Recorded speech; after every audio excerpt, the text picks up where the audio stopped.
5, 16, 19, 21, 30, 3 and 10. Check results. Do you remember? Day A. Ooh. No. No. Okay, this is a good sign, actually.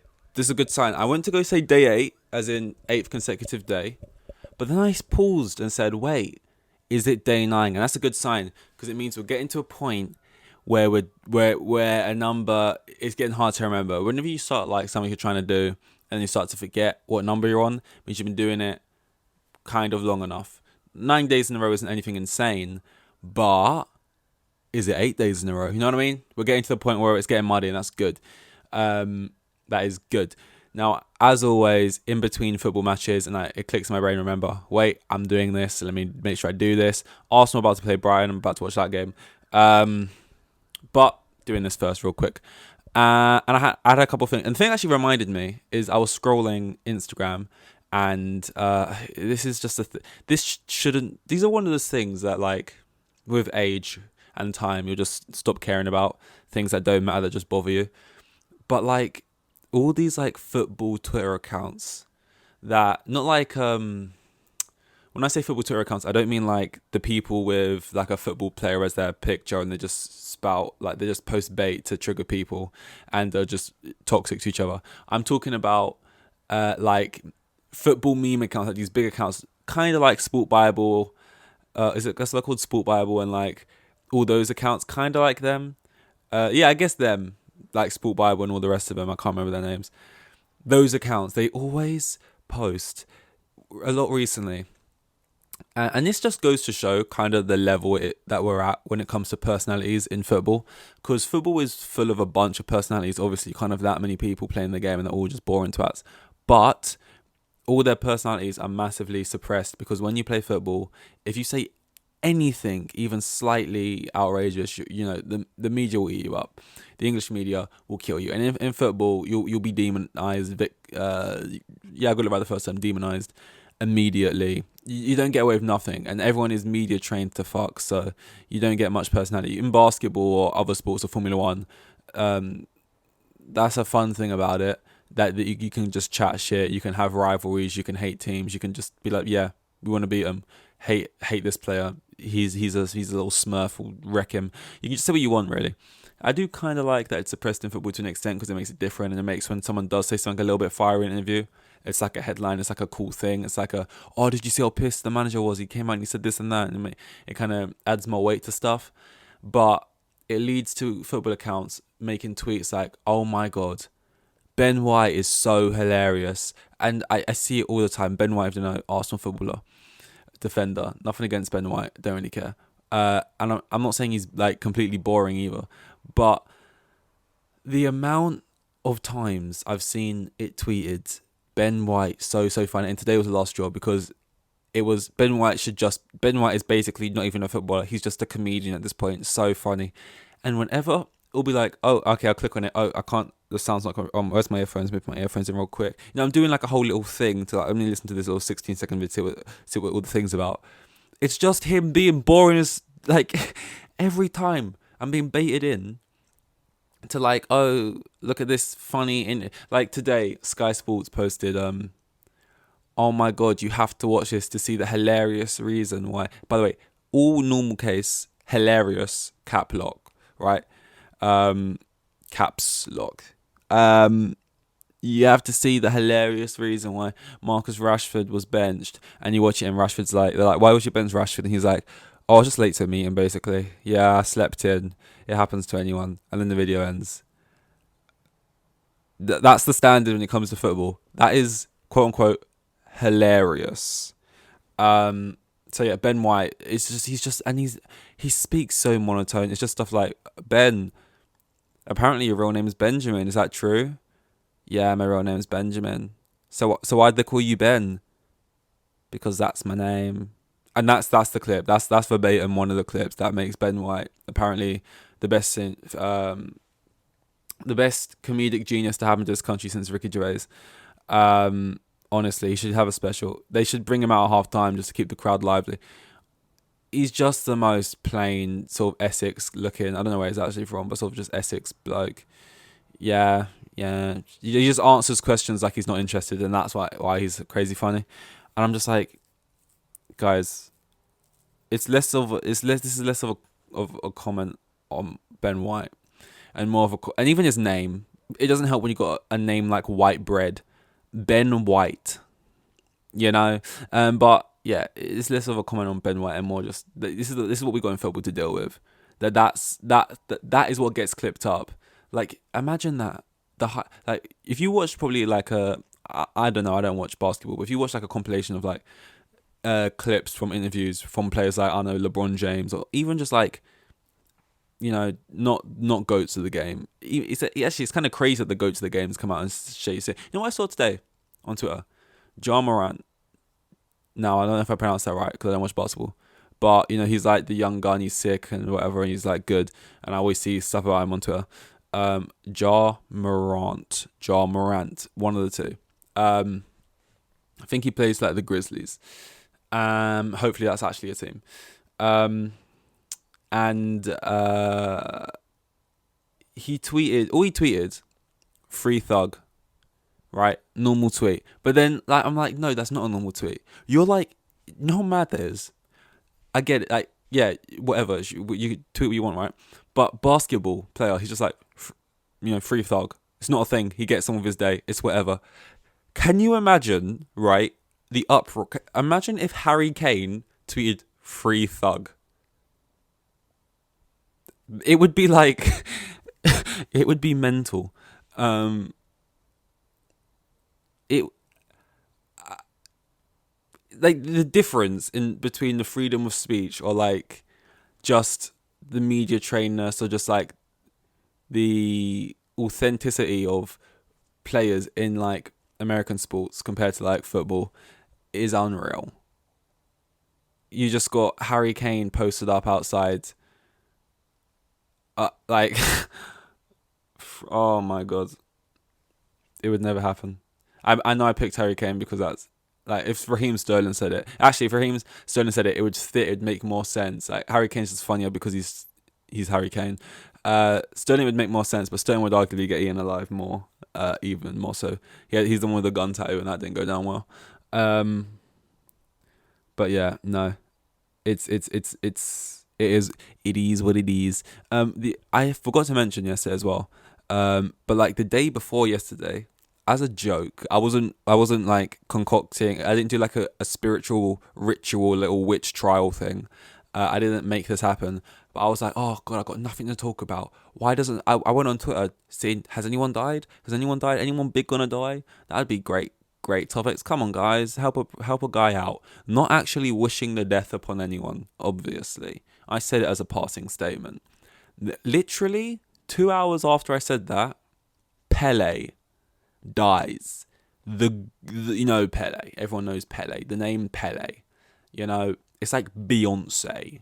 It's like Madonna, Maradona. Just these names, Pele, just stands out. Out and out sort of. In terms of if he actually was the best player to ever play football, I don't know. A lot of people would say Maradona. A lot of people would say Messi. A lot of people would maybe say R9. A lot of people's personal favourite is like Ronaldinho.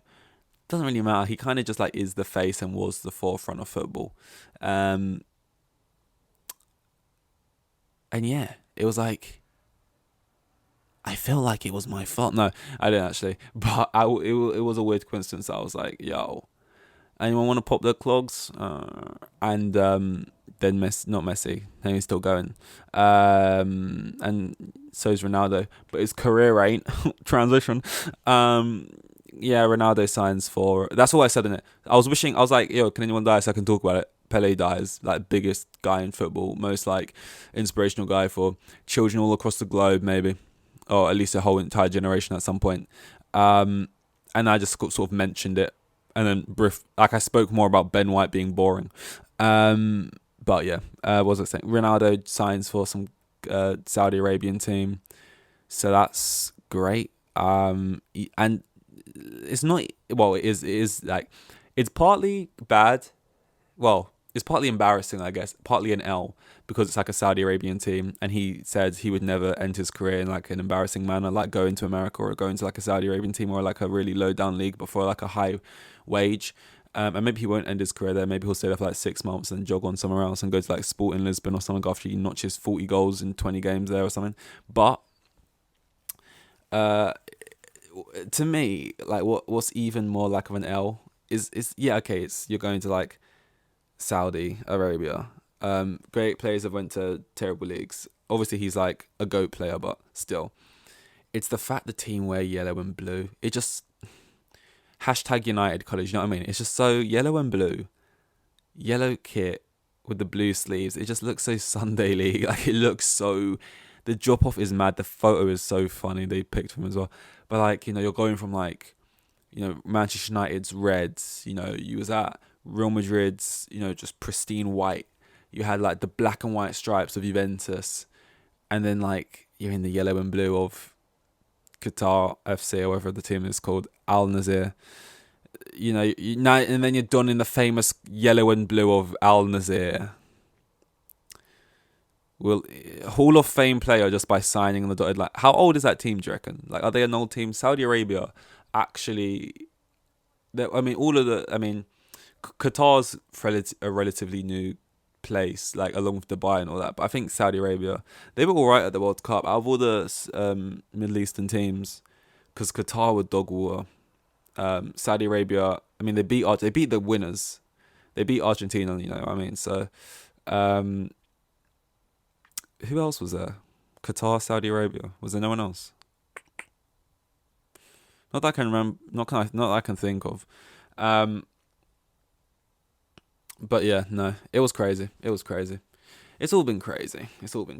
We know what's been even crazier. Yesterday I was talking about betting, and today I'm realizing I'm awful at it. I need to find a new hobby.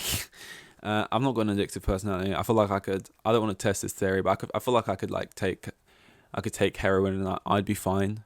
I don't want to test it though. Rather not. But I reckon I don't know. I just don't get addicted to things. And I'm terrible at betting. And I don't know why, because I'm not even making like Well, I said in the last one I was doing like this many corners and this many like free kicks and this many cards and stuff. But realistically, a lot of the ones I've been doing have been like what people would call bankers. Just the one to have the safe one in case all your other ones fail. That one will at least make sure you break even and you haven't lost anything at the end of the day. And I've just been doing bankers, and even those have been dog shit. So it's not ideal. But football, I'm today even Everton just. Well, I'm happy because I'm not an Everton fan, but I don't really want to see Lampard get sacked. If Lampard gets sacked from Everton, it's kind of like, where do you go from here type thing, because you was at Derby where you seemingly did an alright job. You missed out on the Premier League by a game. They got to the playoff final obviously, and they lost it to Villa. So he could have stayed there, built on things. He seems to have a good eye for bringing in talent. Obviously, a lot of them were just Chelsea players, but Mason Mount and Tomori kind of started their careers properly under him. Obviously Tomori had been on a bunch of loans, Hull City, Brighton, but he kind of like, he won he was their player of the year that year. And even though like Harry Wilson had a good season, Mason Mount had a really good season, he was a player. And I know Mason Mount had a good season the year before and was player of the year, but it was out of a test. It wasn't in the top four. Championship's not a top 5 league, but a lot of people would argue the Championship is. A lot of people would argue the Championship is a harder league or a more competitive league. Full of less quality but more competitive than like the Dutch league. But look, there's some controversial opinions people online, Rory Jennings, who would probably tell you that it's a better league than the French league. Now, I'm not saying I agree, but you can't deny the competitiveness of the Championship. Michael Carrick's went in, team were like 20th, now they're like 7th, and that's like impressive, and he's like his first proper job really. but that can happen in the Championship, and you can easily be third and then finish in the bottom half. You can easily be 20th and then finish in a playoff spot. Like Rooney seemingly looked like an absolute... I remember people praising Rooney so much, like Rooney's... Whoa, look what he's doing, the wonders he's working at Derby, even though they got the point deduction. It's like, I don't know, like, the Championship is a weird league. But anyway, I was talking about Lampard. So yeah, he does seemingly well, but like I said, Championship, you can do it, you couldn't do really bad. Then, straight in at Chelsea, first year, pretty good, gets Champions League and all that. Second year, not so good, loses the job.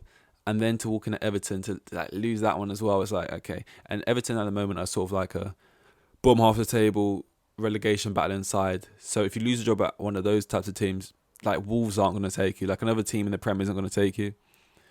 You'd have to either... your ego is too big where you'd want to go and be an assistant coach somewhere. So you'd have to go abroad, maybe like do a bit of a Patrick Vieira, go to the French league or something. Maybe Lampard would not work out there. It's not the like you need to be, I just don't know. I just don't think he could work well in like a bunch of like the Italian league. Doesn't speak the language. A bunch of like older players there playing a defensive style of football, and he doesn't want to play that way. Like he's played defensively quite a bit at Everton because he's felt like he had to, because he's got like no attackers. Like they've just recalled Sims from Sunderland, you know what I mean, because they need more striking options. He's doing well there, but you know what I mean, Sunderland. So they're desperate for striking options, and they brought in a bunch of good players in my opinion, but solid CDMs and like centre backs and stuff that showed them up, like Cody, Tarkowski, just a guy in a gay. But up front they're still they want Maupay, to be fair, but he's not a consistent goal getter, and Calvert-Lewin's always injured. Like they needed someone else. They had Rondon, who they finally let go of. Dele Alli was a misstep, but something's up with that guy. I don't know what's going on there. There's something going on behind the scenes. So yeah, they're just cooking off Damari Gray, Anthony Gordon, really. Like all their goals pretty much just come from the wingers. Because yeah, they're that kind of team. Like today, to be fair, they did get a point against Man City, which is huge for them, but it was a wondrous goal from Damari. But to be fair, they should have got a point as well against Wolves, and they lost that one out through bad luck at the end. So swings and roundabouts. What time is it now? Oh, the Arsenal game has indeed started, which means I'm gonna have to love you and leave you. That's right. I have my favourite kids, and football comes first, guys. And also I have money on it, so yeah, money comes first. I think this is 9, which means big old 1-0. We're turning double digits in T minus 1 day. So bring on, I think, number 10. Not Downing. Is this really 9? Yeah, I guess so. Bring on 10. Here with the kids, and I have like 3 kids, and the geezer was probably on like maximum 20 bags a year. Like the most boring bloke you'll ever meet. Like,